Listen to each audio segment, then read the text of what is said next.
So I'm about to be joined by Dr. Guy Ringler from California Fertility Partners.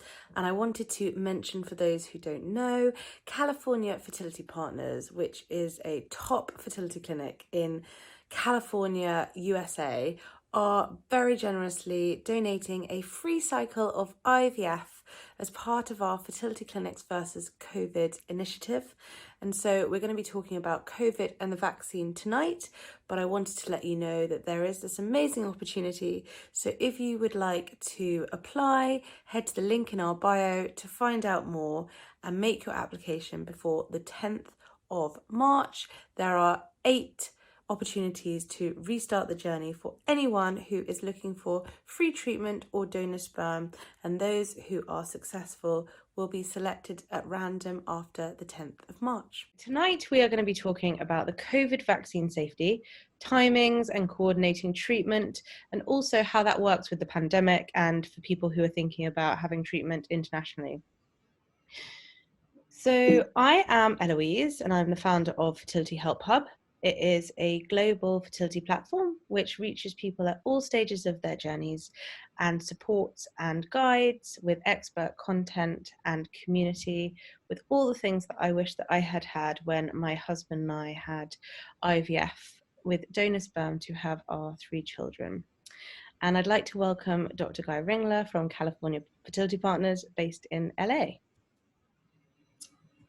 Thank you, Eloise. I'm happy to be here to talk to your audience about COVID and infertility treatment, and to make sure all their questions are answered and they have helpful information that might be useful in their fertility treatment journey. Thank you. And can you tell us a little bit about your background? Sure. I'm a reproductive endocrinologist, which is a fertility specialist here with California Fertility Partners in Los Angeles. And I've been practicing here for 30 years and did my training on the East Coast and flew out here to the West Coast 30 years ago. It's hard to believe it's been that long. But we have a wonderful practice, and our IVF program is actually credited with helping to create some of the world's first IVF babies. So we've always seen a large number of patients from around the world who come here for our expertise in all areas of IVF. Fantastic.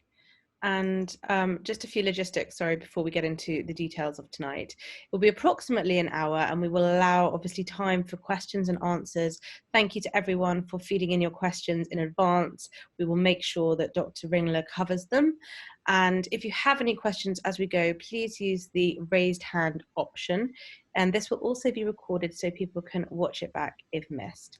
There is also a chat box, so feel free to communicate with other people in the webinar or with myself if you want to ask anything as we go along. And if you want to stay anonymous, that's absolutely fine. There's no need to have your camera on or to put your name. So obviously welcome, and one of the things I wanted to highlight, which I know from having spoken to you in depth, is that you have a state-of-the-art laboratory. So could you tell us a little bit more about that before we move into COVID? Sure. As I mentioned earlier, we help create some of the world's first IVF babies, so we've always been committed to staying at the forefront of reproductive medicine. So about 15 years ago, we moved into our new office, and you can see our beautiful waiting room in that one photograph.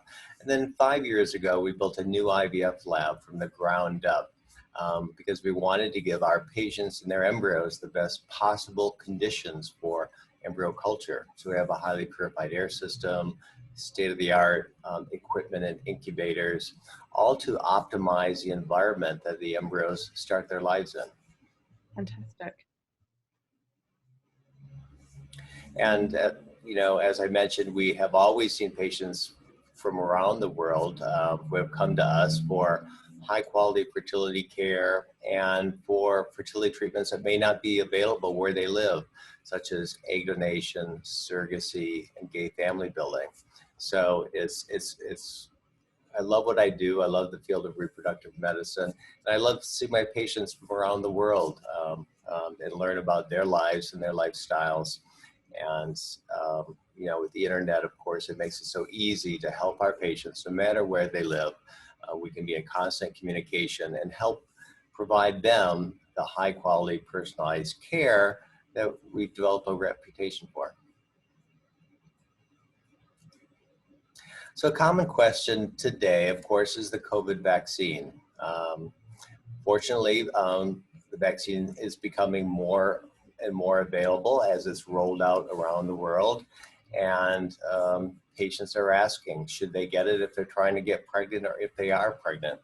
And in the United States, the American College of Obstetricians and Gynecologists, which is our main professional organization, and the Society for Maternal and Fetal Medicine, which is a professional organization of high-risk obstetricians, as well as our Center for Disease Control, or CDC, state that women who are planning to get pregnant or women who are pregnant should be offered the vaccine because with the available evidence, there's no evidence that the vaccine should cause any harm for women pre-pregnancy or while they are pregnant.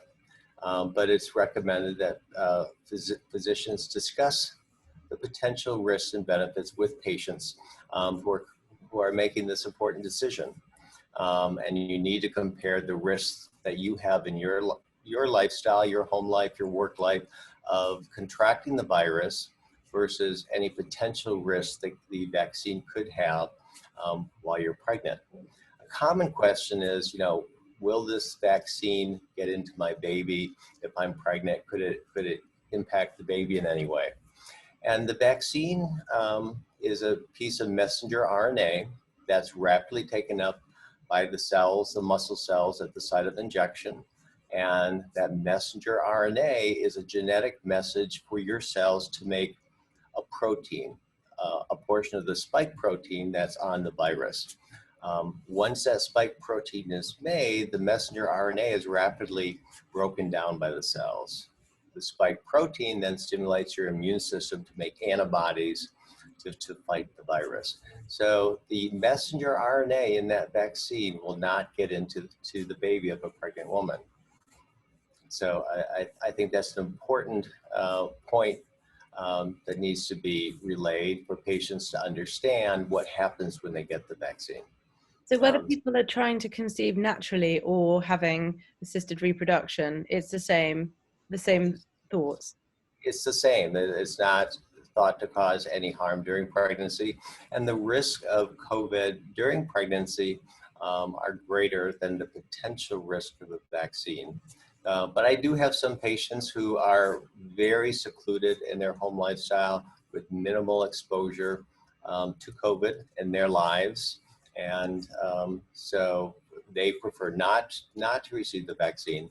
But I think in general, with the further rollout of the vaccine, it's in everyone's best interest, I think, that we all get vaccinated so everyone contributes to the safety and stops the spread of the vaccine, or of the virus, I'm sorry. And in terms of the vaccines available, this is one of the questions that we had from someone who signed up. Does it matter which vaccine you get offered? You should receive whichever one is offered to you. We have two available in the United States now. We have the Pfizer vaccine and the Moderna. And so whichever one's available when you have the opportunity to receive it, I would receive it. Mm-hmm. Okay. We have had a question. I'll see. Right. Do you think once we have had the vaccine, should we wait until we start treatment again? But there's no evidence that the vaccine can cause any harm to your fertility. There's no data to indicate that. So there's no need to wait before conception. Okay, thank you. And then do you want to tell us a little bit more about general fertility, family building, and then we'll move on to the Q&A to obviously discuss in more depth how people are feeling and any considerations or concerns they have. Okay, sure. As I mentioned earlier, we see many patients who come to us from around the world for treatments that aren't available locally, such as egg donation or surrogacy, or a combination of egg donation and surrogacy. So for our international patients, pre-pandemic, they would always fly to Los Angeles, freeze sperm here in our laboratory, and do all the required infectious disease testing. Due due to the travel restrictions during the pandemic, we've organized labs throughout Europe that are able to freeze sperm, collect the required specimens for our infectious disease screening, and then the frozen sperm samples can be sent by courier to the United States to allow patients to continue with their treatment plans that may involve egg donation and or surrogacy. So with egg donation and surrogacy, I've outlined here 5 steps in the process. The first is to freeze sperm.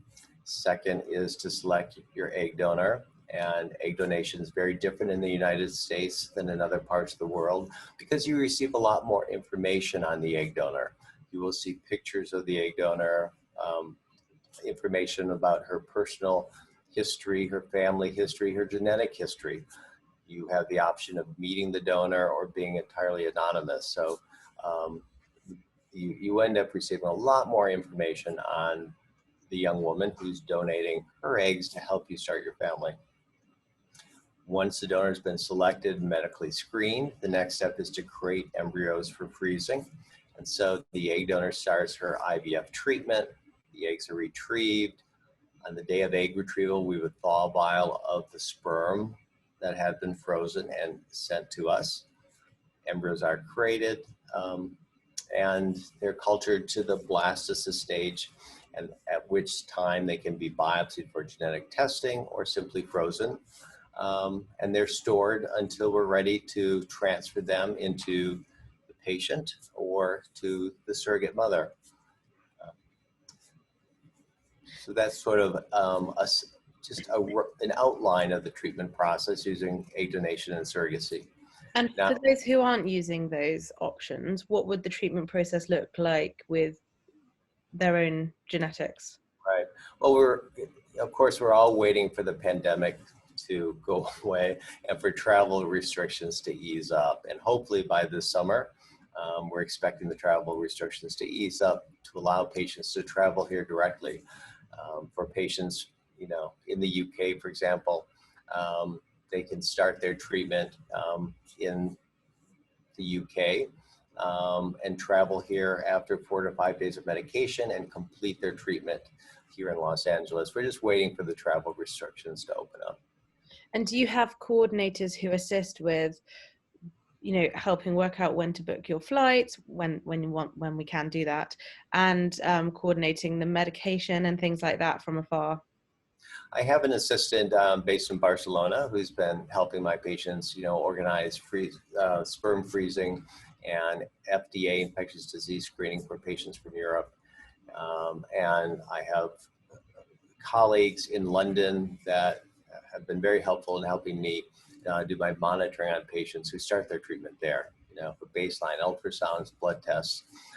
So for patients who cannot spend 2 weeks in Los Angeles for the treatment cycle, we can shave it down. So, it may be, 9 to 12 days instead of 14 days.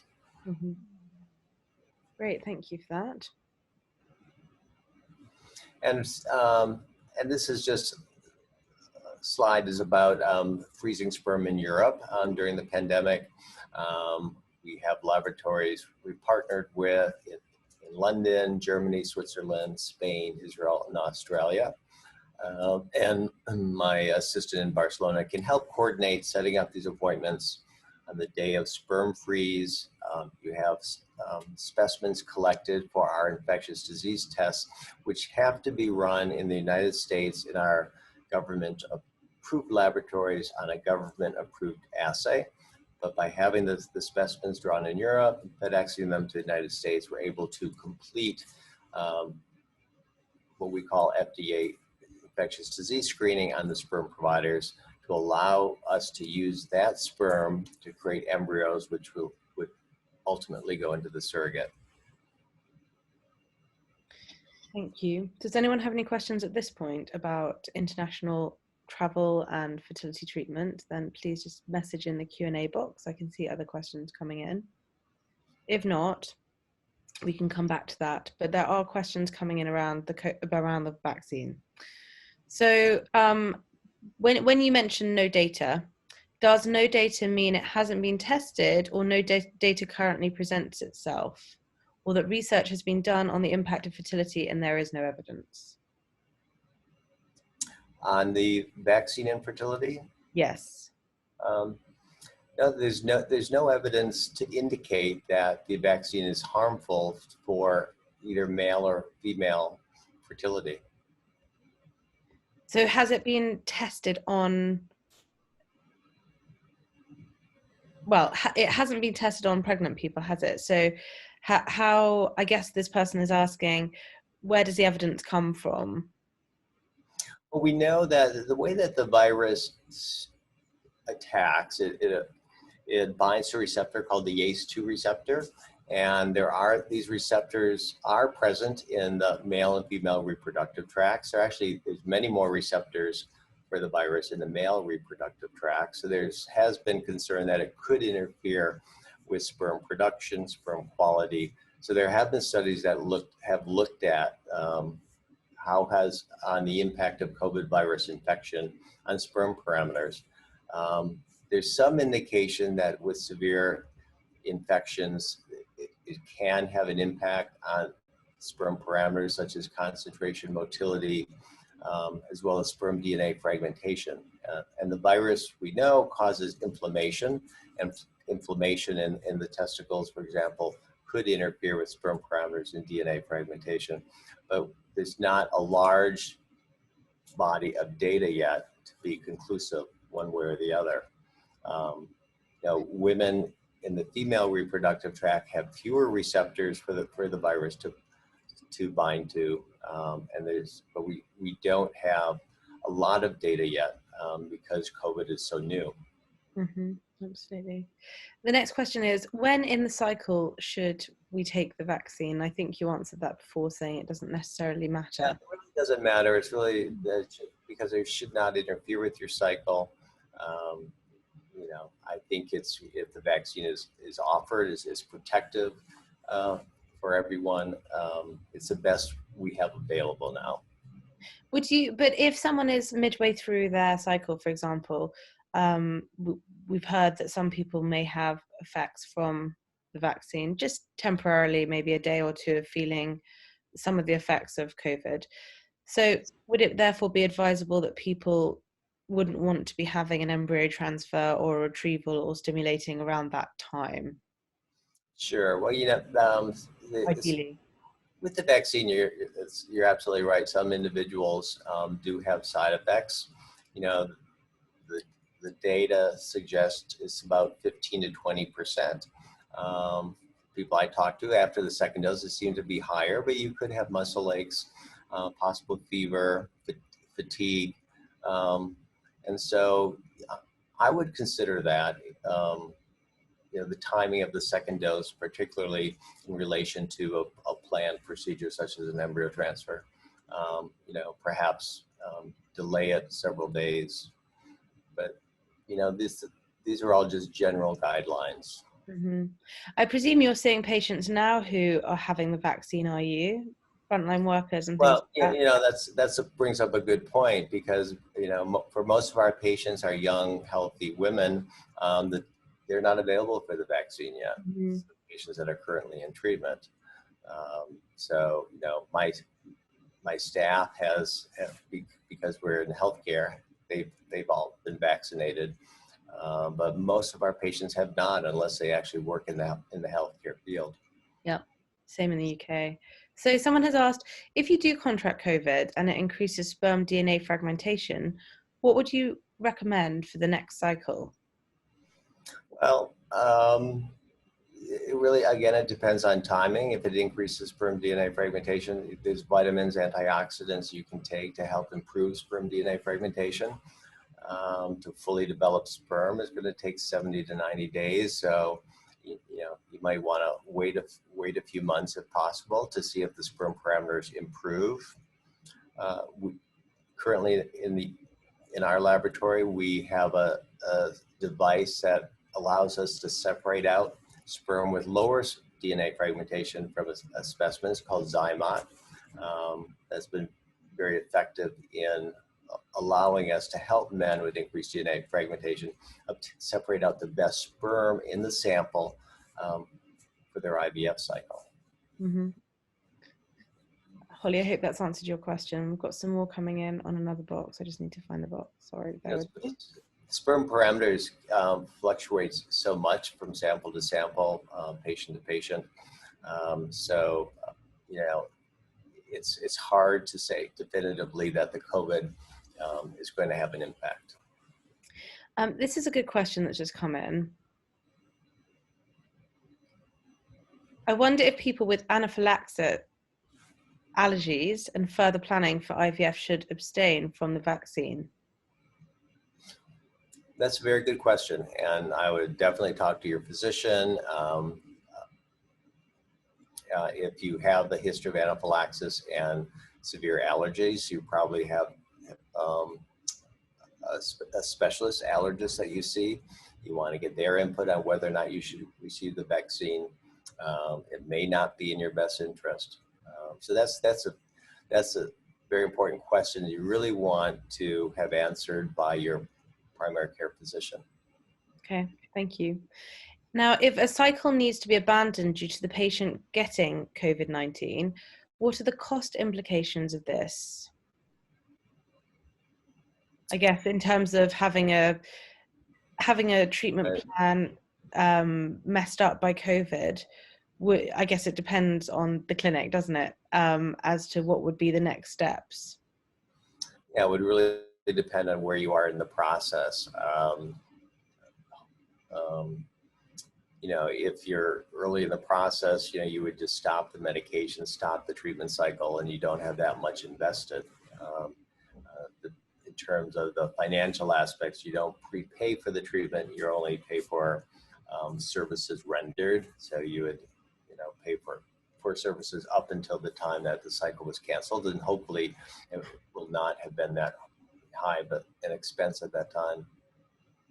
And I presume that if that was the case and people were further along the line in terms of stimulation, you might retrieve the eggs and wait to do a transfer, possibly.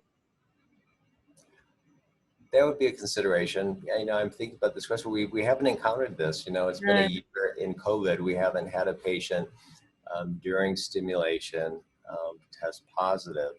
Our patients, are highly motivated to pursue their fertility and to stay safe during the pandemic, and to do all they can to avoid the virus. And so, are the patients you're seeing at California Fertility Partners, are they all tested for COVID before the cycle starts? We do not have a policy. We test for COVID prior to doing an embryo transfer, just to make sure patients are COVID-free before initiating a pregnancy, but we don't test at the beginning of a treatment cycle. Everyone is questioned when they come into the office, even before scheduling an appointment, as to whether or not they've had any COVID symptoms, whether they've had any exposure to an individual with COVID, both to minimize their risk of starting a cycle with an infection, as well as to protect our staff during the treatment process. Over the last year, patients have gradually returned. When COVID first presented itself last March, everything shut down dramatically. But patients want to get on with their lives. They want to plan their families and continue their treatment. And what's more positive during a pandemic than thinking about a pregnancy and creating new life? So we all work hard to continue our patients' treatment and to do it in a safe manner. So for all of our staff, we wear masks all the time, of course, and face shields to minimize risk to everyone. We space out patient appointments so patients don't have to wait in the waiting room, to minimize any sort of close contact with other individuals. Great, thank you. This is totally a different topic, but I may as well ask you whilst we're here. Someone has asked, which supplements would you recommend for improving sperm parameters? And I guess that's really a nutritionist question, but are there any types of general supplementations that you suggest to patients they should possibly consider? Sure, there's some excellent products on the market now that contain vitamins, antioxidants to help improve sperm parameters. There's a product named Proxy that you can purchase online. It's very, very helpful. Vitamin C is an excellent antioxidant. Coenzyme Q10 is a powerful antioxidant that can help improve egg quality in women and improve sperm parameters.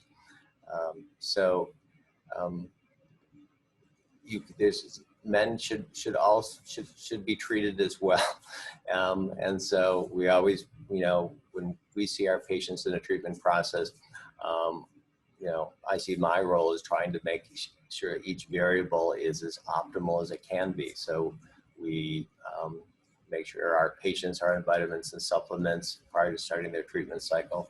We monitor their follicle development very closely because we know that how we treat their ovaries can have an impact on egg quality and ultimate success rate.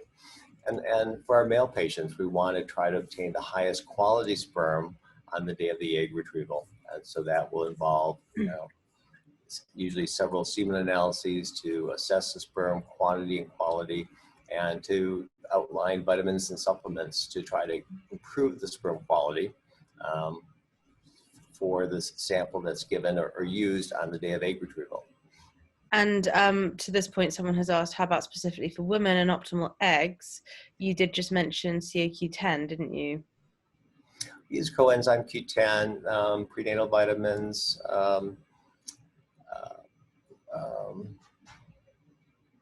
and what do you think of protein powder? I haven't used protein powder specifically to help improve egg quality. For some of my patients with low ovarian reserve, I'll use DHEA. There's some evidence it can help improve egg quantity in the treatment cycle. And would you suggest that patients start taking these supplements 3 months before they have a cycle? Oftentimes patients don't have the luxury of 3 months prior to a cycle. I would like to at least a cycle, at least 1 month prior to the treatment cycle would be nice. 1 to 3 months would be ideal. Okay. Some of our patients pursue acupuncture and herbal medicine to try to help improve egg number, egg quality during a treatment cycle. And decreased ovarian reserve is a difficult issue because we don't have an answer for it. We don't know. We can't write a prescription of medication that will dramatically increase egg number, your AMH level. So oftentimes we'll use, in addition to supplements like CoQ10 and DHEA, we'll enlist our colleagues in the acupuncture world to treat them for several months prior to their stimulation cycle. And I've seen some interesting results. I had my AMH levels tested, obviously, when I was having IVF age 30, 31. And then I took the test again through what I'm doing now, just out of curiosity, at 35.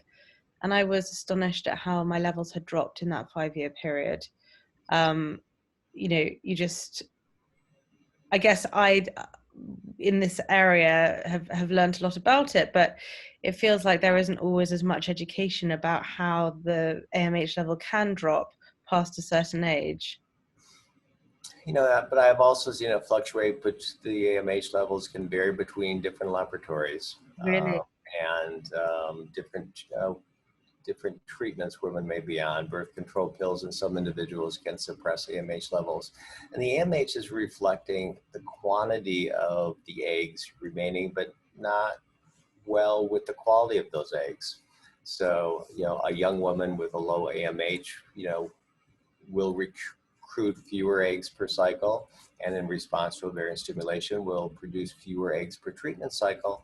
But it doesn't mean that those eggs are of lower quality. So she will still have a high egg quality, high potential for success, even with a low AMH. So it's quality that you're after rather than quantity. We always want egg quality, and we always try to do all we can to optimize egg quality. Now, one of the main impacts of age on the ovaries is that as women gets older, more and more of the remaining eggs will be chromosomally abnormal. So by having a larger quantity increases the odds of having a normal egg in that group. Yes. But Sorry, so what were you? we can't always get 20 eggs, and we don't always need 20 eggs Yeah. in a treatment cycle. Okay, thank you.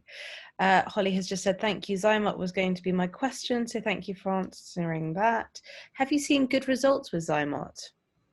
We have. Our laboratory was participated in some of the early studies with Zymote, and we've done DNA fragmentation tests, pre-sperm separation with Zymote and post-separation. We've seen some really dramatic results for men with 60% DNA fragmentation index dropping down to 4 to 5%. So we found it very effective in helping our patients, because sperm DNA fragmentation is not easy to treat always. Mm-hmm. And we don't always see an impact of the supplements that we prescribe. So Zymote, is a very helpful way to separate out sperm with better quality, because just because the sperm DNA fragmentation is high for a particular patient doesn't mean that all the sperm are affected in that specimen. There's going to be some good sperm, some not so good sperm. So if you can separate out the higher quality sperm with lower DNA fragmentation, you can improve your results in terms of blastocyst formation, pregnancy rates, decreased miscarriage rates, by starting with the highest quality sperm available. Brilliant. Thank you for answering that. There has been another question on COVID, and I feel maybe you have answered it earlier. It's talking about the studies on women who are trying to conceive. Just saying that if there haven't been any studies, how do we know it's safe? This lady's anxious because she's trying to conceive naturally, and she works in a senior nursing home, but she's afraid to get the vaccine and have it delay her timeline.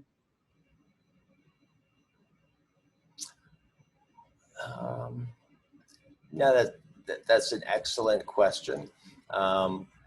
Based upon the science of how the vaccine works and how the virus affects things, we don't know that we don't have evidence that it contributes to infertility. And so there's not a lot of data out there. But you have to balance the risk versus benefit. And sorry, I was going to say, there have now been babies born, haven't there, from people who have had COVID during the pandemic? Oh, absolutely. There's, our CDC has summarized data on the impact of COVID on pregnant women, and indicating that women who are pregnant have increased risk of developing severe disease compared to non-pregnant women, increased risk of hospitalizations. There's some evidence of increased risk of preterm delivery. So in making the decision, you really have to compare what are the potential risks of the vaccine to what are the risks of being pregnant with COVID, and we want to do all that we can to minimize risk during pregnancy. Mm-hmm. I had COVID, and it lasted for 6 weeks. So it was very, very difficult for 6 weeks. Yeah, the course is so variable from patient to patient. Some patients have a very mild illness, minimal symptoms, and others, become very ill from it. Mm-hmm. But many patients will have lingering effects from the COVID infection. Absolutely. If there are any more questions on COVID and the vaccine, please send them through. And then I've got another question that's come through on a different topic. So what are your thoughts, please, Dr. Ringler, on using endometrium, micronized suppository progesterone, not progesterone, for low progesterone through breakthrough bleeding? There's many different forms of progesterone that can be used as a vaginal cream. There's a product named Crenone. Mm-hmm. There's micronized progesterone suppositories given vaginally, intramuscular injections. There's, for frozen embryo transfer cycles, there are studies showing that basically, all of these options are successful and equivalent in terms of providing an optimal amount of progesterone to support the pregnancy. And of course, you can do a mock cycle before doing an embryo transfer just to confirm that the dosing of progesterone is optimal for you. There's something called an endometrial receptivity assay that will tell us exactly how many hours of progesterone exposure are required to put the uterine lining in the middle of the window of implantation. But I think the question was more just for breakthrough bleeding, and I think that every case is different, and so it's hard to make a generalized statement, a general answer to that question. Do people get a choice in terms of whether they have the suppositories or the intramuscular injections? Oh, absolutely. We can. You know, patients, I give all my patients options because they're equally effective. Mm-hmm. The vaginal capsules, suppositories, are 3 times a day. The intramuscular injection is once a day. So some patients prefer the simplicity of a once a day injection compared to the 3 times a day suppository. Mm-hmm. Other patients are fearful of the needle injection. It's a large needle, and it's not the most comfortable injection. So it's really patient preference. Yeah. And would you ever use it or suggest it for someone who is trying to conceive naturally, or would this only be medication used for IVF? Now when we're evaluating our patients for unexplained infertility, we check their hormone levels, and if we have evidence that perhaps the second half of the menstrual cycle is deficient in hormone production, we will supplement. Okay, I'm just seeing if there are any more. Sorry, I've just seen some more questions. Okay, so there's been a question around reports that this person has seen, I'm not sure where, around people vaccinated and pregnancy loss. Is there any data or any fear around miscarriage, increased miscarriage, and either having COVID or the vaccine? All of the data that I've seen that has been that COVID does not increase the risk of miscarriage. So I'm not sure where that information is coming from. And I don't know of any data to indicate that the vaccine is related to miscarriage in any way. Okay. And off topic, but someone has asked, do you monitor progesterone levels pre-transfer as well as post-transfer?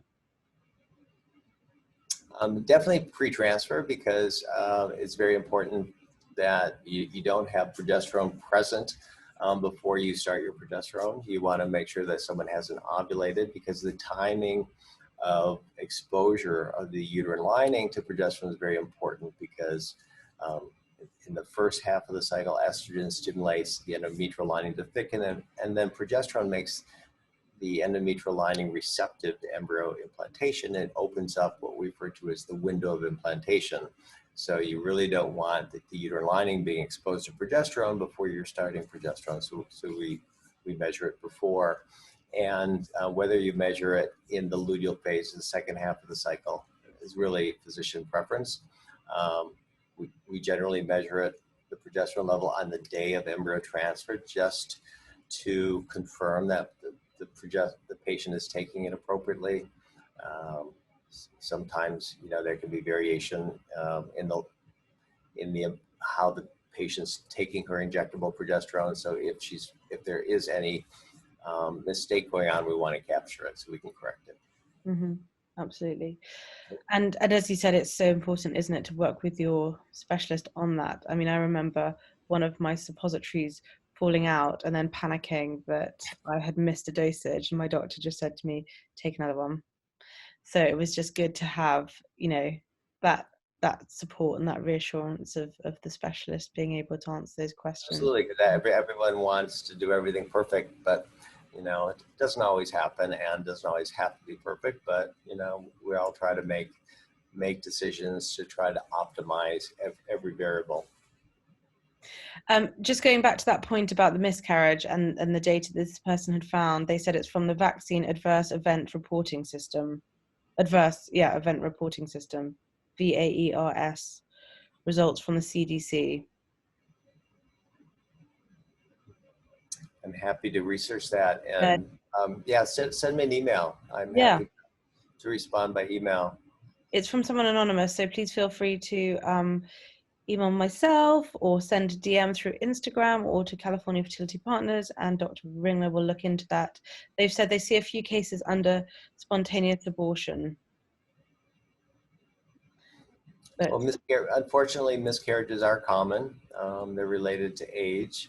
Um, Most of our patients doing IVF will do pre-implantation genetic testing, or PGT, which genetically screens embryos prior to transfer, which can serve to lower the miscarriage rate, but we still see miscarriages even after the transfer of um, genetically normal embryos.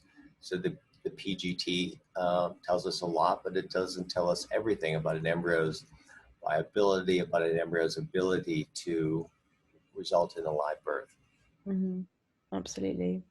And a question from myself, in terms, and I think actually someone did ask this earlier, but in terms of the phasing of the vaccines, we know that throughout the world, people are having to wait for the second vaccine because we're trying to get it to as many people, obviously. And how does that have any effect on treatment in terms of being in between the vaccines? Does that matter?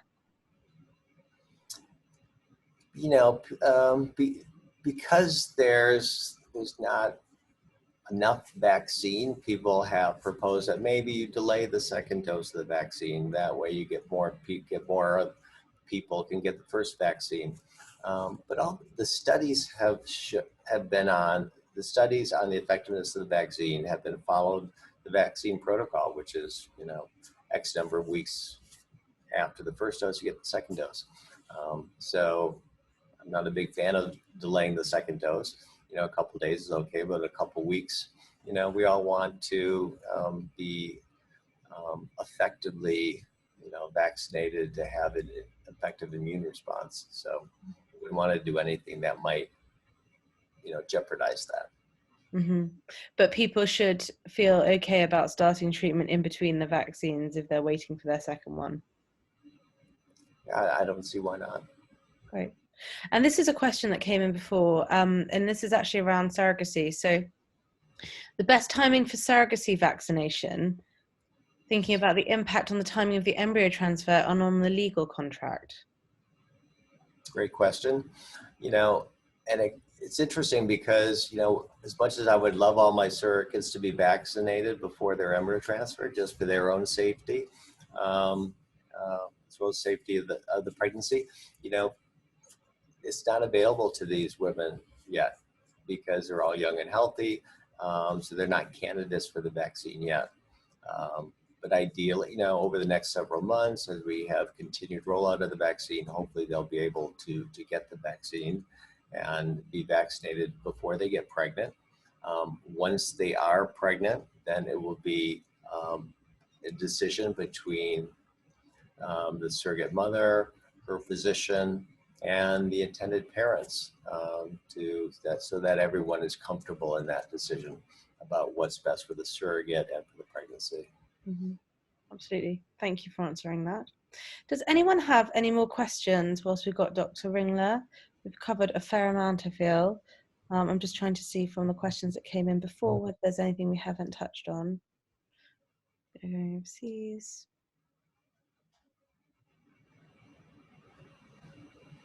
I think we've covered everything.